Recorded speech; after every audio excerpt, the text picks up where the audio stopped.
Sembrando conciencia. Germinando el interés por la investigación. Amigos, bienvenidos a un episodio más de Sembrando Conciencia, el lugar donde germinamos el interés por la investigación desde la Universidad Autónoma Chapingo. Saludamos a todas las personas que nos están sintonizando a través de Radio Chapingo por el 1130 de amplitud modulada o también a través por internet en radio.chapingo.mx. Y para quienes nos están viendo de manera diferida a través de las redes sociales del propio departamento de Radio Chapingo o de la Dirección General de Investigación y Posgrado, pues los saludamos con mucho gusto. Gracias por seguirnos, gracias por estar aquí en este espacio en donde le damos cita a los grandes investigadores de nuestra universidad, quienes nos comparten los conocimientos, las experiencias que han adquirido a través de su trayectoria como investigadores, como científicos y de los diferentes proyectos de investigación en los que ellos han participado o han realizado. Y como en cada episodio, pues tenemos la oportunidad de conversar con investigadores de amplia experiencia. En esta ocasión, pues no es la excepción, así que le doy la bienvenida al doctor Olver Zuleta Prada. Doctor, bienvenido. Buenas tardes, pues muchas gracias por la invitación. Estamos aquí pues participando, intentando pues compartir de la misma manera o retroalimentar un poco nuestras experiencias en cuanto a los proyectos que hemos desarrollado en los últimos 12, 15 años dentro de la universidad. Muy bien. El doctor Zuleta es egresado de la Universidad del Valle Cali, en Colombia, como químico. Posteriormente se graduó como maestro en ciencias por la Universidad Nacional Autónoma de México, para después concluir sus estudios de doctorado en esta misma universidad. El doctor Zuleta cuenta con más de 10 publicaciones científicas, entre las que podemos mencionar cultivo, atributos de calidad, comportamiento post cosecha, compuestos bioactivos y usos de Stenocereus, una revisión, separación de betaxantinas, betacianinas y fenoles solubles de pitaya a través de sistemas acuosos bifásicos multietapa, o espectroscopía de RMN de estado sólido para desenredar las características estructurales y de movimiento de extractos solubles en agua de queso madurado liofilizado relacionados con la actividad antimicrobiana. También es importante mencionar que ha ayudado en la presentación de jóvenes profesionales a través de su participación en trabajos de tesis tan interesantes como síntesis de análogos de paclobutrazol y evaluación como regulador de crecimiento en plántulas de jitomate, desarrollo y aplicación de metodologías verdes para pretratamiento de biomasa lignocelulósica de cáscara de cacao o caracterización de lignina de cáscara de cacao como fuente de moléculas de alto valor agregado. Como podemos escuchar, la experiencia del Dr. Olver es extensa y hoy nos va a platicar sobre un proyecto titulado Síntesis de 1,2,3-triazoles sustituidos como posibles reguladores de crecimiento en plántulas de jitomate. Doctor, pues son palabras de repente muy complejas, muy enredadas, que la gente que estamos fuera, o que estamos fuera del medio agropecuario, del medio de los laboratorios, pues de repente se nos complica incluso pues escucharlas. Explíquenos un poquito, así a grandes rasgos, de qué va este proyecto. Bueno, el proyecto inicia hace aproximadamente unos 7 años. Llega un alumno de preparatoria, muy jovencito, llegó al laboratorio y me dice, trae un líquido de color blanco. Y me dice, era alumno de mi curso normal, claro, de Química 1, y me dice, doctor, yo quiero saber qué tiene esto. Yo le digo, bueno, ¿para qué quieres saber qué tiene esto? Entonces me dice, es que mi papá este líquido lo compra, se lo vende un proveedor, y él se lo agrega a unas plantulitas y pues crecen muy bien. Bueno, es decir, cumplen con su función de que sean bonitas, de que sean atractivas, porque él vende esto. Bueno, yo la verdad le dije, déjamelo ahí, veremos a ver qué hacemos, como siempre pasa. No le pusimos mucha atención, él no regresó, y regresó después de como 5 o 6 años aproximadamente. Sí, claro. Ya casi para titularse de suelos, ¿no? Del departamento de suelos. Entonces vuelve y me dice, hola profesor, bueno, ¿qué pasó? Y le dije yo, bueno, ¿y vamos a hacer el trabajo? Me pregunta, le dije, bueno, pues ahora sí. Entonces, bueno, en resumen, el líquido, pues le hice un procedimiento, aislé una molécula y la identifiqué por resonancia magnética nuclear, que tenemos un equipo acá en preparatoria. Entonces, y bueno, y nuestra expertise es un poco de poder detectar esas moléculas. Entonces, ya cuando elucidé su estructura, inmediatamente me fui a la literatura y encontré que era paclobutrazol. Bueno, entonces ya después nos metimos con qué es paclobutrazol. Es una molécula pequeña que tiene un núcleo con varios nitrógenos, un anillo aromático, bueno, algo así No es tan complicado. Y bueno, entonces nos llamó la atención porque todos estos azoles, la mayoría tienen actividad biológica y principalmente está centrada en actividades antimicóticas o antifúngicas. Okay.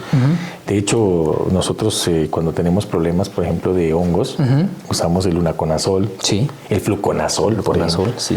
Y muchos de ellos, ya después metiéndonos un poco más en la información, pues nos dimos cuenta que era un excelente regulador de crecimiento, de los más usados en los últimos años. Entonces, claro, Claro. Pero entonces la idea no era ser el mismo, Nada porque más. el que encontramos nosotros la distribución es un nitrógeno, 1, 3, o sea, se salta 1, 4. Pero hay unas metodologías para hacer el 1, 2, 3. Entonces le dije, pues hagamos una cosa, ya con otro profesor por ahí que también nos colabora, el doctor Germán Valdés, que es muy buen químico sintético. También yo soy experto en química, en síntesis orgánica. Entonces diseñamos un protocolo con reacciones ya conocidas en la literatura para hacer esos 1, 3 y ver, vuelvo y repito, o sea, es como una estructura de 1, 3, 4 o 1, 2, 4 y tenemos una de 1, 2, 3, entonces son muy parecidas. Claro, y aquí podemos adicionarles en ciertos sustituyentes grupos químicos adicionales, entonces así podríamos nosotros ver, eso se llama ampliar la diversidad estructural, o sea, tener más moléculas, digámoslo así, o más sustancias que podrían ser probadas como posibles reguladores de crecimiento. Claro. ¿No? Si ya tenemos uno, que es que esa estructura garantizado, probado ya, ¿por qué no podemos nosotros intentar? Primero, la parte académica o la parte digamos, poética del asunto es hacer las moléculas, ¿no? Sí, claro. Y ya tenerlas.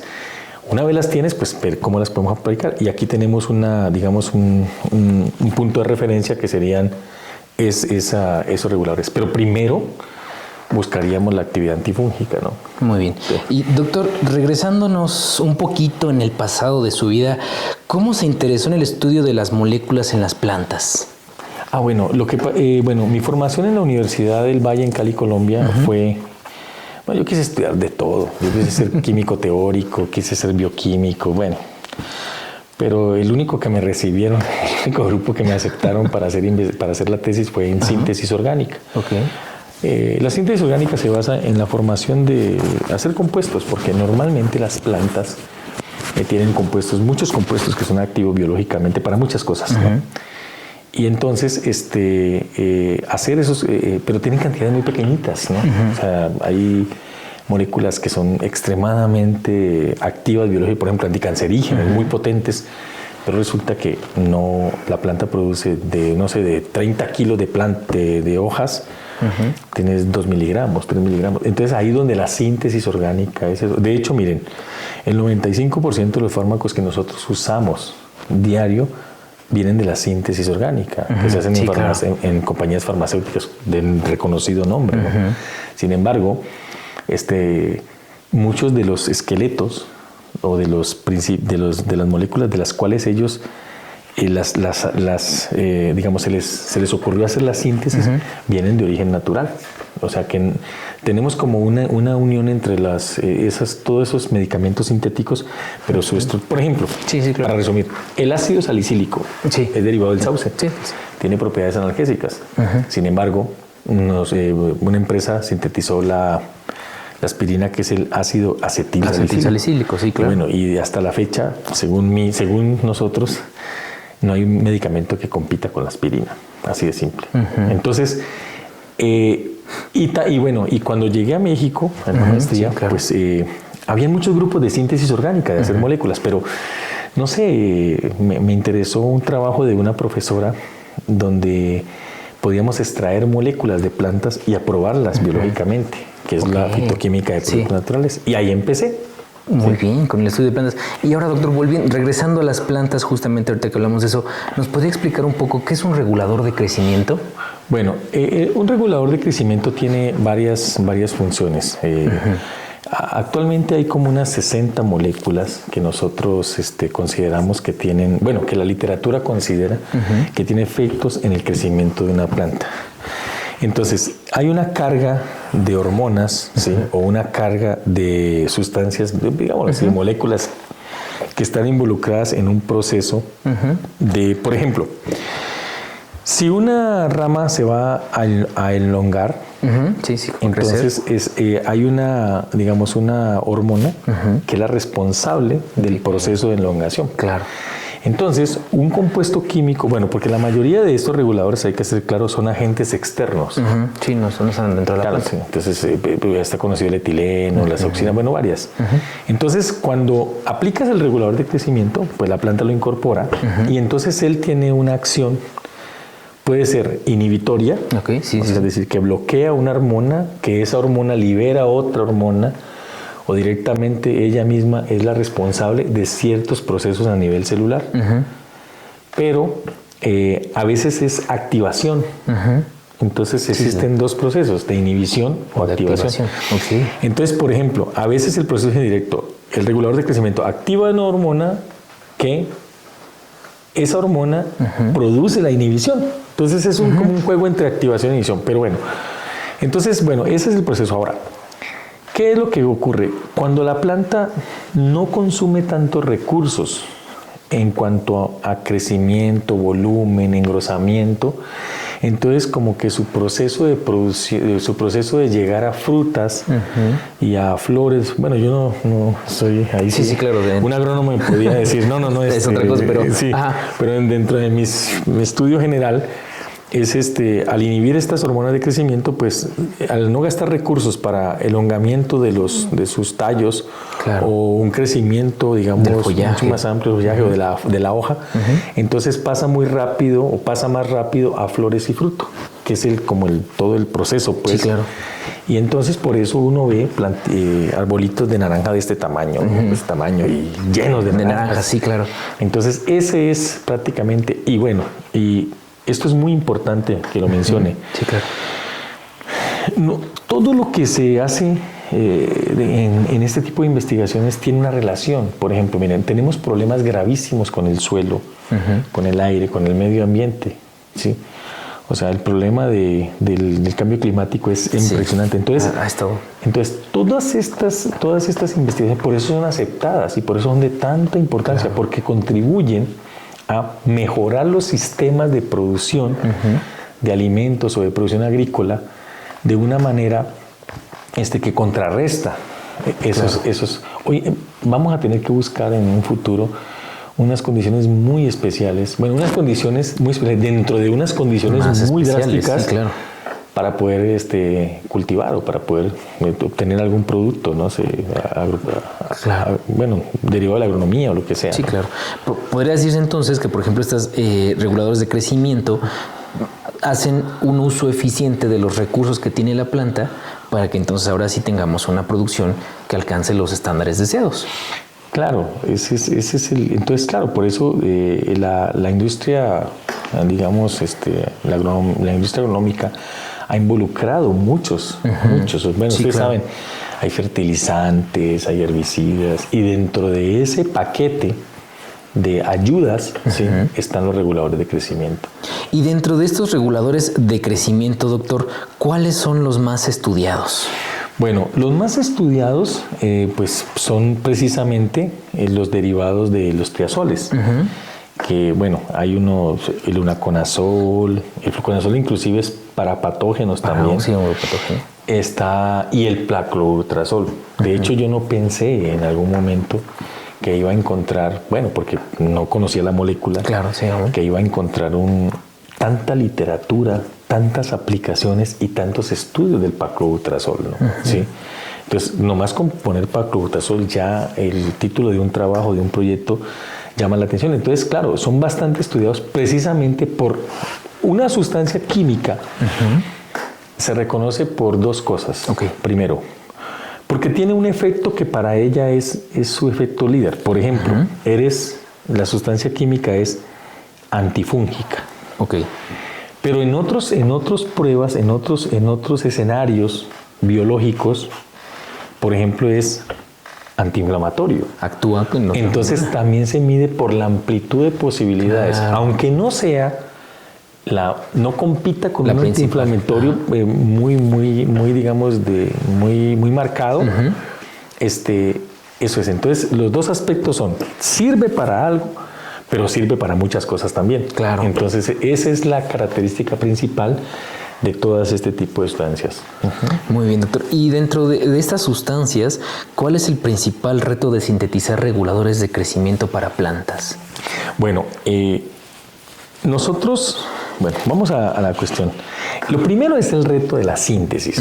¿Qué es la síntesis? ¿Qué es la síntesis? Bueno, uno toma, por ejemplo, digamos que tú tomaras alcohol, etanol, y a través de una reacción de oxidación haces un ácido acético, por ejemplo, que es el vinagre. Después haces un acoplamiento con algún otro, digamos, compuesto químico y produces, no sé, una acetona más grande. Después haces una ciclación. Es como construir moléculas. Entonces, la síntesis orgánica como tal es muy retante.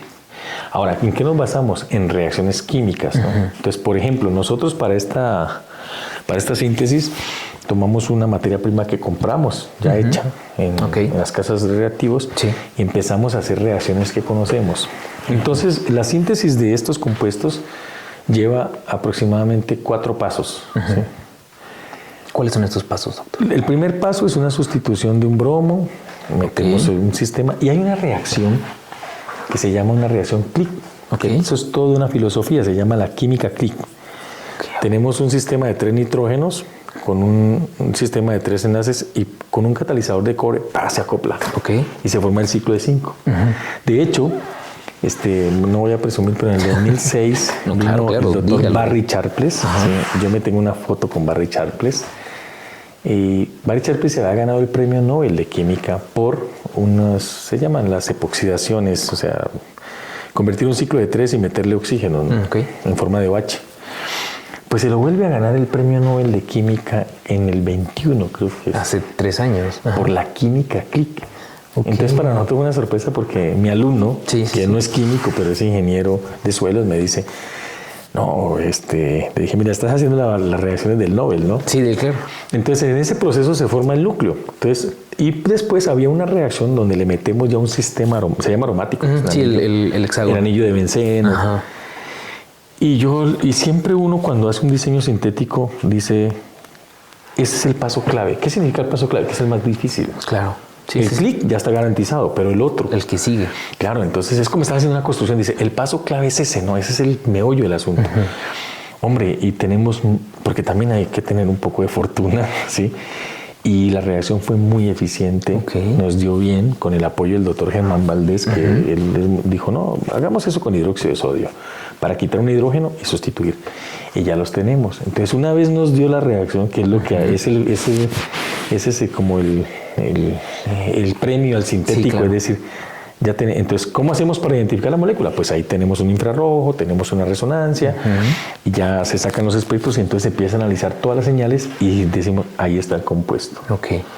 Entonces, claro, eso es. Ahora, bueno, ya los hiciste. ¿Qué vas a hacer? ¿Qué sigue? Claro. Entonces, en el proyecto tenemos dos aspectos que, por eso es un proyecto de transferencia de tecnología. Sí, claro. Ya su segunda etapa. Primero era pequeñito y ahorita ya es más grandecito. Porque en las siguientes etapas son, primero hay que medir actividad antifúngica porque se supone que tenemos un modelo, que es el paclobutrazol, ¿no? El que está ahí, claro. Sí, los que ya se conocen, unaconazol, fluconazol, sí. Entonces, claro, yo estoy haciendo contactos en este fin de año y a principios del año para que podamos tener pruebas en estos hongos que les caen a los jitomates. El botrytis, todo esto, falciorium, para poder probar los compuestos ahí. Esa es una parte paralela a lo que en el año pasado, en enero, este año, sintetizamos el primero de estos, ¿no? El primer ejemplo. Entonces le dije yo a mi alumno, oye, me dijo, oye, ¿puedo llevarme un poquitito para probarlo allá con mi papá en el invernadero? Le dije, no, no, espérate. Todavía no está listo, claro. Pero como los alumnos no hacen caso, que es una cosa, como los niños, ¿no? Entonces, él se llevó un poquito. Y entonces, cuando regresó en enero, que iba a presentar su informe, pues, de la tesis. Sí, la tesis, entonces llega y me dice, no, sí, una prueba. Le dije, ¿qué tal? Me dice, pues funcionó. Él probó su paclobutrazol lo que nosotros hicimos y un blanco. Y tiene efectos muy similares. Ok. Entonces, claro, eso es una muy buena noticia, pero bueno, pero es un solo experimento. Exacto. Entonces hay todo un trabajo de campo que se va a hacer en el siguiente año, donde mire, el proyecto ahorita con la financiación que me dio la Dirección General de Investigación, compré 10 alquinos, o sea que vamos a hacer 10 compuestos diferentes. Ok. Entonces la idea es tener una librería de compuestos. Claro. Que se prueban. Bueno, así funciona la industria farmacéutica. Sí, y claro. de todos tener un amplio espectro de compuestos. Porque miren, les voy a decir, por ejemplo, en un laboratorio donde yo hice mi tesis de licenciatura, se habían sintetizado aproximadamente unos 200, 300 compuestos químicos, de los cuales solamente uno tuvo actividad biológica. Wow. O sea, la especificidad de los sistemas biológicos son muy exigentes. O sea, no cualquier molécula sirve para algo. Entonces, por eso necesitamos 10. Vamos a probarlos y el que tenga mejor efecto, tanto antifúngico, pues eso va paralelo. Yo quiero crear una triangulación entre la estructura, el efecto antifúngico y el efecto regulador de crecimiento, porque yo tengo una hipótesis también, ¿no? Entonces, el que mejor sea, pues es el que líder, pero ya con eso es algo. Ahora, claro. Bueno, esa es como la parte pues de síntesis y probar. Y probar la molécula, claro. Sí, esa es como esa parte, ¿no? Muy bien. Y doctor, dentro de su proyecto menciona que uno de los objetivos que busca es una alternativa de un menor costo para la obtención de estos reguladores de crecimiento. ¿Cuál es esa propuesta, doctor? Claro, lo que pasa es que, por ejemplo, miren, yo ahorita no estoy actualizado 2024, pero cuando entramos a la página de Merck, ¿sí? Un gramo de este regulador estaba oscilando entre 4,000 y 5,000 pesos más o menos. Wow. Un gramo, o sea es una cantidad muy pequeña. Sí. Entonces, ya cuando uno establece un protocolo, la eficiencia y cómo se puede producir, entonces ahí ya se hacen cuentas. Claro. ¿Cuánto gastas tú de disolventes? ¿Cuánto vale el reactivo principal? Materia de equipo, sí, claro. Sí, todo. Hasta la energía que uno gasta. Entonces hay gente muy especializada en esto que tú le dices, mira, esta es mi reacción, le manda uno todo el protocolo. Dura 3 horas a 60 grados de temperatura, uso un microondas para activar el calor. Claro. Filtro, con tal tipo de papel. Entonces, en ese momento, esas personas llegan y te dicen, bueno, ¿cuánto quieres producir? No, pues quiero producir 1 gramo. Entonces él me va a decir, a usted el gramo le va a salir en 4,500. Entonces yo digo, órale, no me sirve. Claro. ¿Por qué? Porque el de la industria vale 4,000. Entonces, ¿qué tengo que hacer yo? Dentro del proceso, ver qué puedo refabricar, que no tenga que comprarle, porque las casas de reactivos químicos, la química es muy cara. Sí. Y por ejemplo, a veces nosotros tenemos proyectos de 100,000, 50,000 pesos, no sé, y nomás 5 reactivos te valen 50,000 pesos, ¿no? Porque valen a 6,000, 6,000 y 2 gramos. Y poquitito. Y claro, y a veces dicen, ¿y por qué se los gastó? Porque tienes que hacer prueba, hasta que la reacción dé. Eso se llama ajuste de condiciones. Entonces ahí vienen ellos mismos, esos mismos que te hacen ahí te dicen, no, es que estás gastando mucho en tal cosa, entonces hazlo en microondas. Ah, ok, sí, claro. Por ejemplo, bueno, eso es más adelante. Dentro de lo que hacemos nosotros, trabajamos, por ejemplo, con microondas para hacer reacciones. ¿Por qué? Porque una reacción normal, convencional, dura 3 horas. Ahí dando vueltas. Sí, en un microondas lo haces en 5 minutos.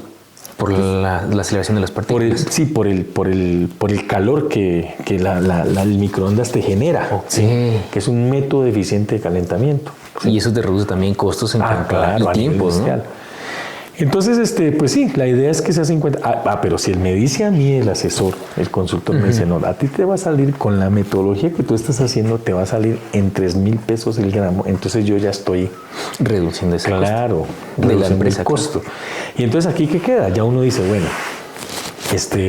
ya el alumno dirá, porque en estos proyectos de transferencia recordemos que hay ciertos compromisos con los productores, ¿no?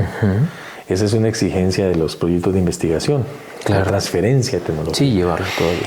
Tú no le puedes ir al productor, bueno, patente esta parte del proceso. Nosotros publicamos esta parte, usted patenta esto y ya ellos verán si bueno, si no necesitan del apoyo de uno, pero ellos ya tendrán todas las puertas abiertas para generar una empresa que pueda producir estos reguladores aquí en México. Y si es una producción alta y si tienen una demanda alta, pues bajarían más los precios de producción. Sí, claro. O sea, entonces de eso se trata. Ahora, la pregunta que ustedes me harán es, bueno, ¿y cómo llegó ese regulador aquí a México? ¿Y cómo lo vende un proveedor? Vende el litro. En ese tiempo me decía mi alumno que el litro valía como 1,500 pesos. Bueno, 1,000 y pico. No Sí, sé, sí, claro. Entonces yo le preguntaba que cómo lo hacía. Dijo, no, simplemente lo trae ya. Entonces ya uno averiguando por ahí cómo es este modelo. Este modelo es muy sencillo. China son unos monstruos para producir moléculas. Entonces, ¿qué pasa? China lo hace, lo vende como un suplemento alimenticio de planta. Aquí lo compró algún agrónomo que es muy listo, Y empezó. lo diluyó y te lo vende. Y a ti, mientras te funcione en tu invernadero, Cultivo, sí, claro. tú no te pones a preguntar. ¿Cómo funciona? Sí, sino claro. véndamelo y véndame 2 litros y con esto yo hago que mis plantulitas sean bonitas. Y o otros mis juveniles. 4, sí, exacto. Claro, entonces de eso se trata. Entonces, claro, cuando yo lo aislé, dije, ay, mira qué maravilla, ¿no? Claro. Esto lo hicieron por allá. En China. Y sí, en China, pues básicamente es muy fácil conseguir muchas moléculas que no hacen en otros lugares en China. Eso es más o menos la idea, ¿no? Muy bien. Doctor, ¿y cómo usted sintetiza estos reguladores de crecimiento? ¿Cuál es el proceso dentro de laboratorio para que usted los sintetice? Bueno, normalmente cuando uno va a sintetizar una molécula, pues es digamos que, por ejemplo, a ti te dicen, sintetiza la aspirina, ¿no? Okay, no sé, sí. porque Sí, claro, una aspirina. Entonces, ¿tú qué haces? Tú analizas la molécula, haces como un desarmado de la molécula desde el punto de vista pues de toda la red. Y entonces empiezas a buscar las materias primas disponibles en el mercado, como lo había mencionado anteriormente. Es algo muy similar a lo que te mencioné ahora. Sí, sí, claro. Y de ahí empieza uno a diseñar cuántas reacciones. O sea, obviamente no puedes hacer, por ejemplo, le quito un OH, le pongo un oxígeno, le pongo un nitrógeno, le pongo tal cosa, porque entonces van a ser muchos pasos y la síntesis Va a tardar más. Sí, o sea, ahí es como no viable. Entonces diseñamos, entonces ¿qué hacemos? Una vez vemos las moléculas, dijimos, bueno, esto se puede hacer con este método, como decíamos ahora, esto se puede hacer con ese método, ¿sí? Y entonces empezamos a hacer las reacciones. Entonces, ¿qué hay que hacer? Pues decirle al alumno, bueno, Claro. vamos a hacer esta reacción. Y a veces dices, no funcionó. Entonces, ¿qué hacemos? Oye, cambiemos Volver a probar. el disolvente, porque no está funcionando. Pero todo esto va en base a mucha literatura, mucho background en estas cosas, ¿no? Entonces encuentras que en China, encuentras que los japoneses hicieron una reacción muy parecida en el 84. Ok, o sea, ya hay un trabajo previo. Claro, entonces uno dice, probemos esta porque estas estructuras son muy análogas. Y entonces, por eso uno dice en los proyectos desarrollo y aplicación de metodologías de síntesis orgánica para llegar a tal producto. Entonces, una vez vamos pasando etapas, en el laboratorio principalmente, pues bueno, obtuviste el compuesto, después hay que purificarlo y una vez tienes el sólido o el líquido, pues se va a identificación.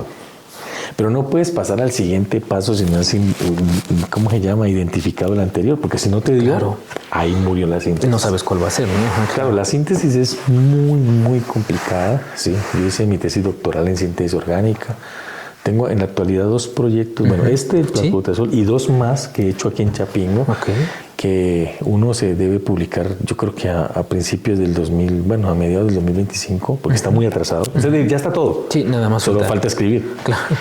Terminarlo de escribir más bien. Y el otro está muy bonito también, que algún día les mencionaré eso. Claro, sí, no, dejémoslo en stand-by ahí. Y ese está muy precioso y también es de síntesis orgánica. Entonces, claro, bueno, como dijo un doctor muy conocido aquí en México, que yo lo admiro, se llama el doctor Luis Ángel Maldonado, ya se jubiló.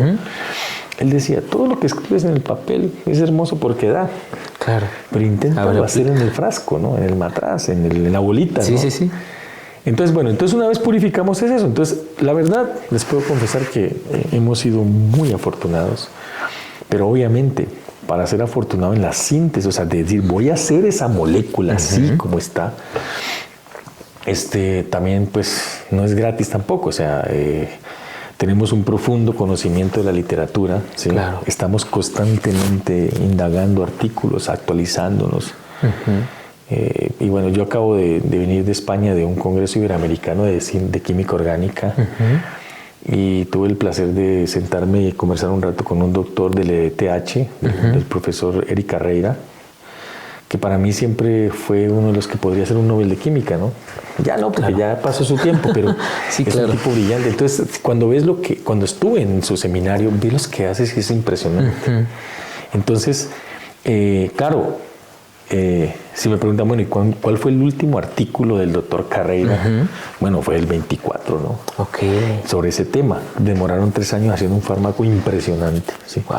Entonces, nosotros, esto inclusive es para todos los chicos y investigadores jóvenes, la literatura es una de las bases fundamentales de nosotros en ciencia. O sea, hay que leer artículos, hay que estar indagando. Uno dice diario, bueno, pues es un decir. Sí, claro, hay que tener una constancia. Entonces, por eso eso nos da las herramientas para ir venciendo cada uno de los procesos para llevar a cabo una síntesis eficiente. Y doctor, en algún punto de su carrera como químico, cuando estaba estudiando esta carrera, después cuando viene a la maestría, en el doctorado, ¿se imaginó mezclando esta parte de la química orgánica con esta parte también de la fitoquímica, que es para encontrar ciertas moléculas o ayudar a las plantas? ¿Lo imaginaba en algún punto? No, la verdad, yo no sé. Miren, yo me acuerdo que hace como unos 30 años, no menos, más, unos 40 años, yo tenía como 20 años, no mentiras, como 10 años, 12 años, yo me encontré una plantita, ¿no? Y la metí en alcohol. Y la dejé en alcohol y salió un extracto verde. Y yo decía que eso servía para algo. Yo ni tenía la idea. Yo tenía como 14 años. Yo no tenía la idea que iba a estudiar química para nada, ni que iba a estudiar química orgánica para nada. Entonces, sí, o sea, normalmente ya en el... bueno, vuelvo y repito. Tengo que decir la verdad. Cuando yo llegué a México... pues obviamente uno venía como extranjero. En ese tiempo no teníamos derecho a becas ni nada. Entonces yo me contacté con una profesora que me dijo, yo tengo un proyecto del CONACYT en ese tiempo, y dijo, y no hay problema, es por investigación. Entonces me dijo, pero te voy a decir la verdad, pero también había un profesor que hacía síntesis orgánica. Entonces estaba fitoquímica y síntesis, pero la de fitoquímica, el de síntesis, me dijo, bueno, te voy a dar tanto, como 3,000 pesos. Sí. Pero tienes que decirme mañana porque hay gente que quiere esa beca. Y yo así como preocupado. Sí, no lo puedo decir tan rápido, claro. Y la profesora me dice, bueno, en el proyecto que yo tengo te voy a dar 4,500 porque eso es lo que me da el proyecto. Entonces, bueno, no es que yo me haya ido porque me dé más dinero, pero dije, no me va a alcanzar. Entonces empecé a trabajar ahí. Y ella se me dijo, tómate tu tiempo, analiza el proyecto. Y bueno, y aprendí mucho en la fitoquímica. Entonces, lo que pasa es que yo siempre tenía la espina de continuar con la síntesis orgánica.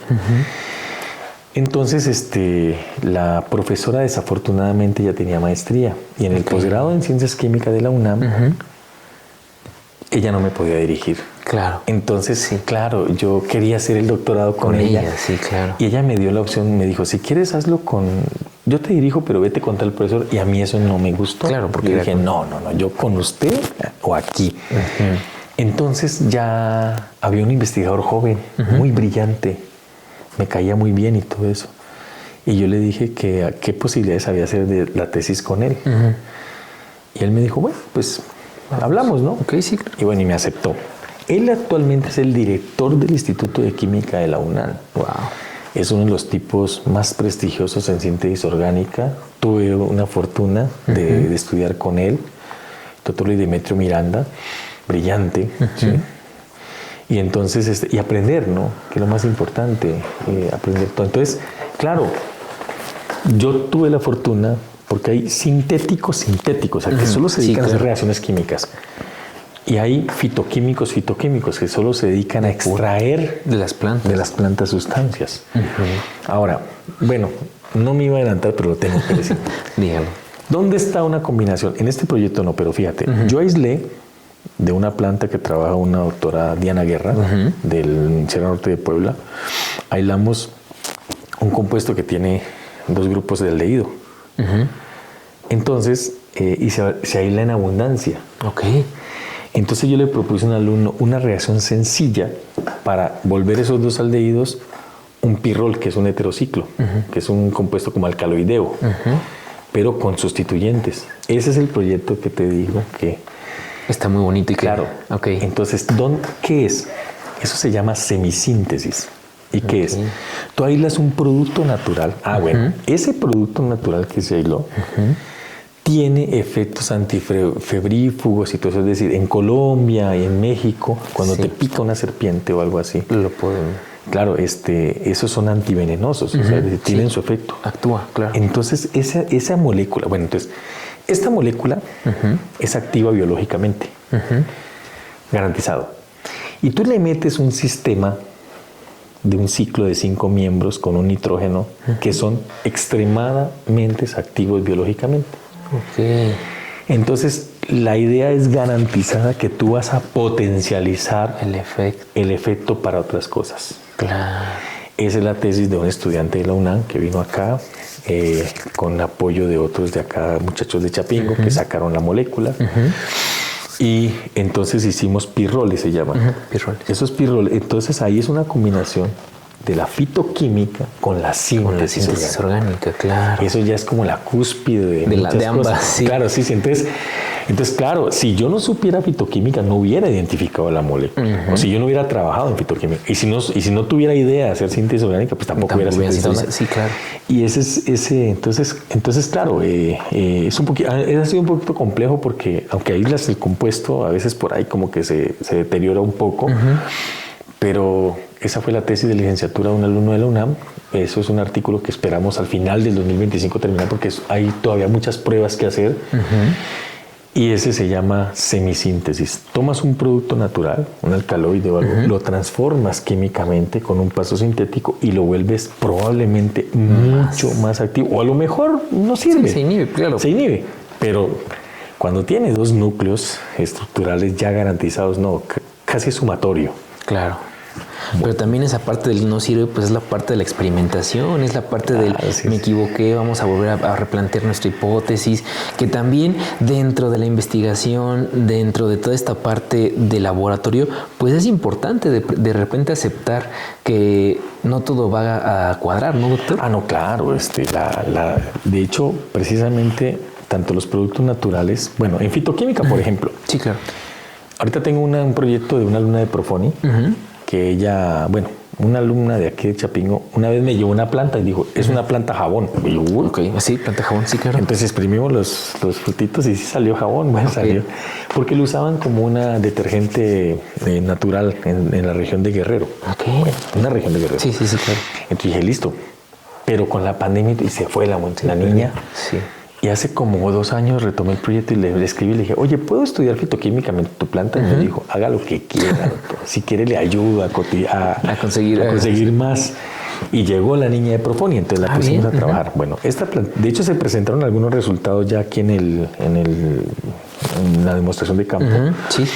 Y bueno, entonces, ¿qué es la idea? Entonces ella va a empezar a estudiar su planta.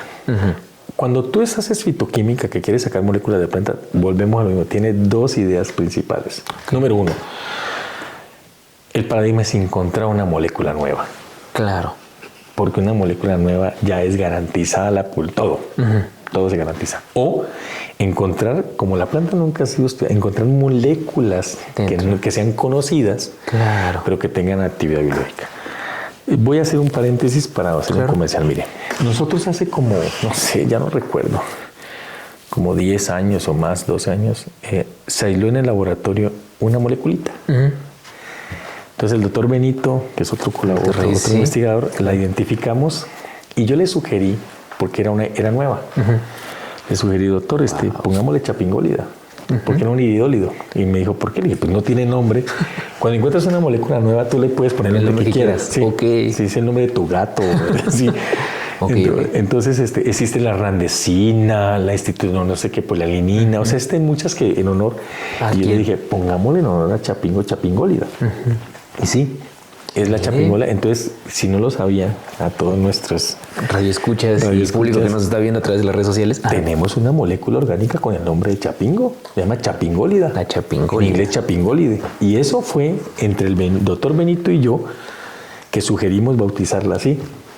Y ahí está, y pues obviamente no va a quedar en el símbolo de chapingo, ¿no? Es la molécula, pero se pudo hacer porque fue un logro. Se publicó un artículo muy sencillo, pero entonces claro, Esa es la idea. Los grandes papers en fitoquímica son nuevos alcaloides.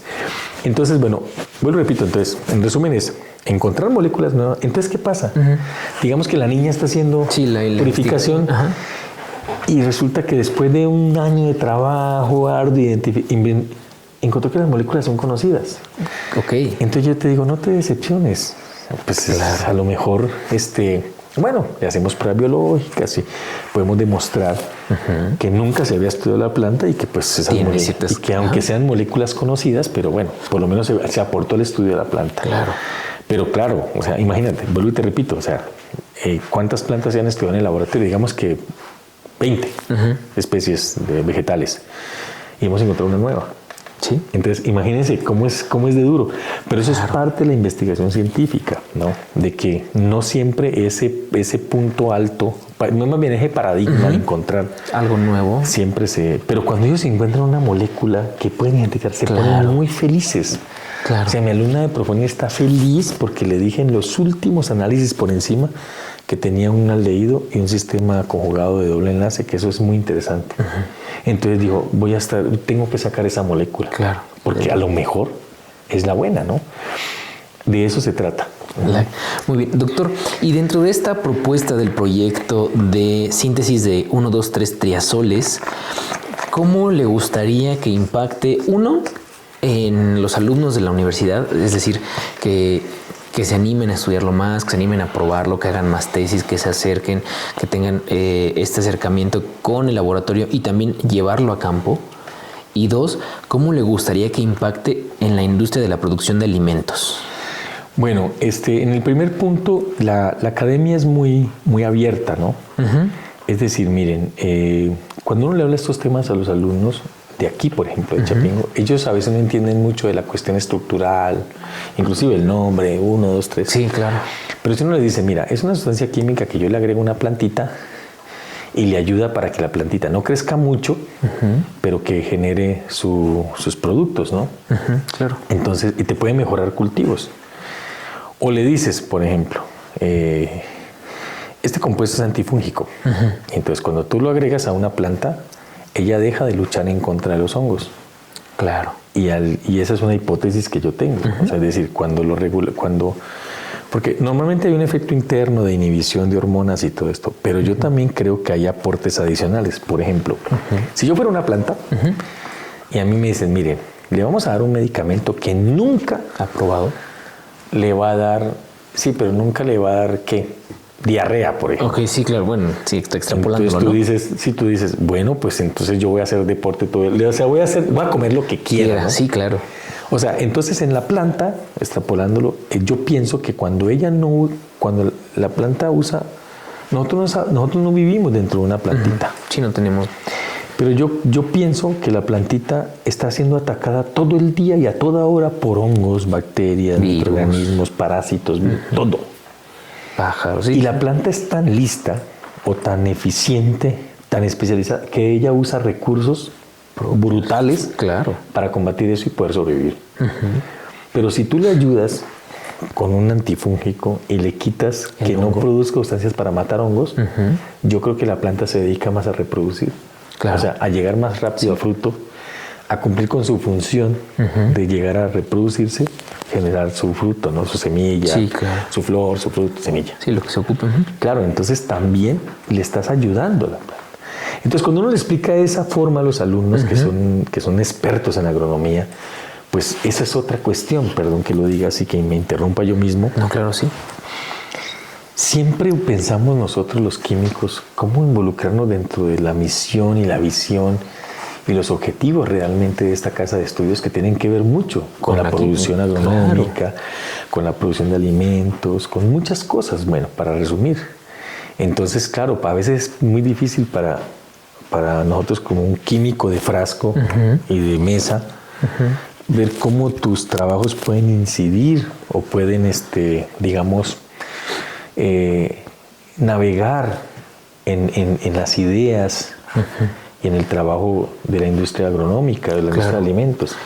Y digo, siendo la química parte importante de la industria agronómica y de la industria ganadera, por ejemplo, ¿no? Claro. La química pues se encuentra en los procesos químicos de la alimentación de las especies ganaderas. La química se encuentra, por ejemplo, también en las plantas, como estamos mencionando. Claro. La química se encuentra en los productos que se utilizan para atacar las plagas. Entonces, también es una parte importante dentro de la educación agrícola. Claro, entonces nosotros, claro, ese trabajo al principio, pues un químico orgánico sintético, así, o un químico tal, analítico, son como renuentes, ¿no? Pero cuando uno va encontrando todas las posibilidades que hay aquí en la universidad, de colaboraciones como un investigador y todo eso, entonces ahí se te abren las puertas.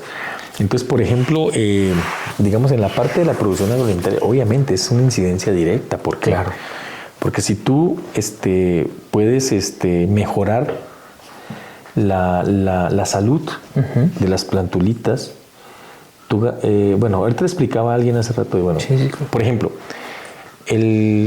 la persona con la que, el productor con la que tenemos el proyecto de transferencia, él vende plantulitas, así me dijo él. Sí, claro, sí. O sea, pequeñas plantitas. Las plantas chiquitas que están en... Ese es su trabajo. Entonces él ya tiene su clientela.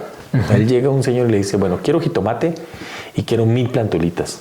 La pregunta es, bueno, ¿por qué el que va a llevar esas plantulitas a su invernadero para producir jitomate, para cosechar y cultivar y cosechar jitomate, ¿por qué las compró a él? Porque está garantizada la calidad del producto. De la planta, sí. O sea, es decir, porque, digamos, de las 1000 que compró, probablemente se le mueren 100. Ahora, si ese mismo productor fuera a hacer el proceso quisiera hacer el proceso desde poner la semilla, crecer la plantulita, sin esos controles probablemente perdería más. Claro. Y perdería más tiempo. Entonces, claro, buenos reguladores de crecimiento probados, ¿sí? Primero amplifican la posibilidad de uso de ciertos productores, ¿sí? Y porque a lo mejor se puede bajar el precio. Claro, sí. Y los costos reducen de toda la producción. Claro, y se puede hacer un proyecto para que haya una producción. ¿Sí? Bueno, segundo, y si fuera del precio, el conocimiento de estos reguladores, ¿sí? Y la aplicación garantizada también permiten, digamos que haya una mayor, ¿sí? Incidencia en la producción. ¿Por qué? Porque no solamente es que los usen, sino que realmente me garanticen que su uso produce la cantidad de cosas. Sí, si antes perdía yo perdía, no sé, digamos, de cada 100 jitomates me salían, digamos, mal o no generaba, digamos, no sé, 20 estaban mal. A lo mejor con este tipo de tratamientos 10 salen mal. Sí, claro, estoy ganando. Sí, claro. Entonces, claro, precisamente, esto es toda una red, o sea, esto es toda una cosa compleja. La búsqueda todas las deficiencias que tenemos a nivel del cambio climático, el agua, el suelo, el aire, el calor, las condiciones, claro. Los reguladores de crecimiento inciden en sostener una producción de alimentos más o menos estable o mejorarla. Claro, sí, con las condiciones que están tan adversas que estamos teniendo últimamente. Sí. Y doctor, si alguien desea formar parte de su equipo de trabajo, de desarrollar una investigación en conjunto, de desarrollar una tesis, un servicio social con usted, alguien de la comunidad universitaria, alguien de la comunidad ajena a la Universidad Autónoma de Chapingo, ¿cómo se pueden contactar? ¿Algún correo electrónico que nos pueda proporcionar? Sí, pues está el correo institucional de Zuleta P. Chapingo, o también tenemos de todos modos, por ejemplo, yo estoy registrado en la página del posgrado. Y también en la página de preparatoria. Han hecho muchos esfuerzos por tener un blog, una página organizada donde están nuestros datos, y ahí pueden leer los estudiantes más o menos qué es lo que hacemos, ¿no? Claro. De todos modos se acercan mucho, se acercan mucho. A veces no tenemos mucho espacio, a veces no tenemos mucho tiempo para dedicar a los alumnos por nuestra carga académica, pero lo tratamos de resolver como sea. Claro. Repetimos el correo para las personas que nos están escuchando a través de Radio Chapingo para que puedan por ahí escribirlo, anotarlo, doctor. Sí, es hzuleta@chapingo.mx. Ese es el H de Oliver, Zuleta mi apellido, y P el apellido Prada. Zuleta con Z. Zuleta con Z, sí. Sí. Y para las personas que nos están viendo a través de las redes sociales, bueno, pues van a estar apareciendo en pantalla en estos momentos el correo del doctor Olver. Y doctor, antes de que nos terminemos esta entrevista, porque lamentablemente el tiempo en radio es corto y se nos pasa volando, ¿qué otros aspectos falta por abordar dentro de estos temas para hacer una investigación más integral? No, pues bueno, los dos aspectos fundamentales es medio ambiente y la incidencia social, ¿no? Okay. Hoy en día a todo investigador se le dice, bueno, medio ambiente, ¿en qué se trata? Miren, nosotros tratamos de involucrar dentro de nuestros procesos de síntesis y todo la química verde. Okay. Por ejemplo, lo mencioné anteriormente, un tratamiento de calentamiento convencional para llevar a cabo una reacción química te puede durar 3 horas, ¿no? Sí, claro. Pero nosotros tenemos un microondas para hacer reacciones que puedes usarte 5 minutos. Es como cuando vas a calentar tu comida, tu lunch, ¿no? Sí, claro. Es más rápido, eficiente. Por ejemplo, ahorita hay un proyecto otro de los que he realizado, que queremos usar tecnología LED para llevar a cabo reacciones químicas. Okay. Por ejemplo, usar tecnología LED quiere decir que nosotros podemos usar, como es un rango del espectro visible, entonces podemos usar luz solar.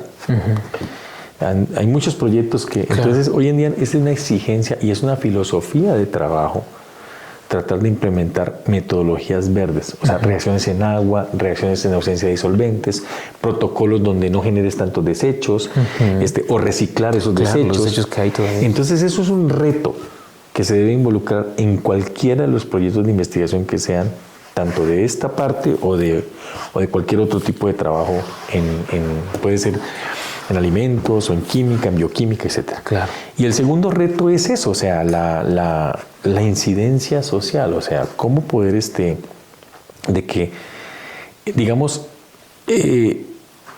más que la difusión, es a través de la difusión cómo puede incidir.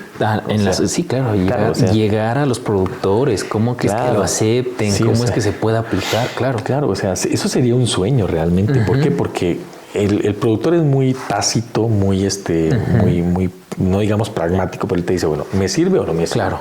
¿Cómo lo aplico y punto? Y para uno sería un sueño que diga, mira, pruébalo. Claro. Te voy a dar una prueba, ahí está. Y claro, eso sería muy, muy maravilloso, porque él mismo se encarga a través de esta interacción con este tipo de proyectos, a través de ellos mismos se encarga de difundir. Claro. No tiene que haber detrás una mercadotecnia. Sí, un sistema de difusión, porque ellos mismos se encargan de la difusión, ellos mismos se encargan de la incidencia, ¿no? o del aprovechamiento de este tipo de cosas. Entonces, esas serían las dos cosas que, digamos, se deben de estar, que se maquinan, que se piensan, que se reflexionan día a día en los proyectos que nosotros hacemos. Claro. Pues con esta reflexión, doctor, cerramos esta entrevista en Sembrando Conciencia. Le agradezco que haya aceptado esta invitación, le agradezco que haya venido a este espacio para platicarnos acerca de este proyecto, para platicarnos acerca de los reguladores de crecimiento en las plantas, al doctor Olver Zuleta Prada. Sí, pues agradezco mucho de nuevo la invitación. Espero que en un lenguaje no tan complicado puedan ustedes asimilar, observar algunas herramientas que pueden ser útiles, sobre todo la forma en que se pueden pensar las cosas y analizar, ¿sí? Y empezarlas a hacer también. Eso es lo más importante que yo le dejo a mis alumnos, ¿no? Claro. No te vas a volver experto en algo, pero por lo menos esas herramientas que te queden llamando la atención, que te queden dentro de tu sistema, y en algún momento, en cualquier otra actividad, aunque no sea esta, las puedas usar, ¿no? Claro. Esa es mi aporte, ¿no? Todos los días aprendemos algo nuevo y vaya que con Sembrando Conciencia lo hemos estado haciendo cada 8 días. Doctor, pues muchísimas gracias por participar. Agradezco también a la Dirección General de Investigación y Posgrado a través de la maestra Paola Izquierdo y la licenciada Erika Maya, nuestros contactos allá en aquella dirección de la universidad. Por supuesto, agradezco al Departamento de Radio Chapingo que nos permite llegar hasta usted a través de su señal radiofónica y de las redes sociales. Y por supuesto, claro que sí, agradecemos de manera muy, muy grande a la Universidad Autónoma Chapingo que nos permite llegar llega hasta usted con toda esta información, con todos esos investigadores y bueno, con todos estos programas a través de sus medios de comunicación. Nos escuchamos en la siguiente, que es el próximo lunes en punto de las 3 de la tarde. No se le olvide, a través del 1130 de amplitud modulada o a través de internet en radio.chapingo.mx. Los lunes a las 3, los jueves la repetición a las 8 de la mañana. Nuestras redes sociales van a estar apareciendo en pantalla para que también vaya y vea y siga los demás episodios que hemos estado grabando en este proyecto de Sembrando Conciencia. Yo soy Luis Jesús Gutiérrez, me despido, nos escuchamos en la siguiente. Sembrando Conciencia es una coproducción de Radio Chapingo y la Dirección General de Investigación y Posgrado de la Universidad Autónoma Chapingo. Sembrando Conciencia. Germinando el interés por la investigación.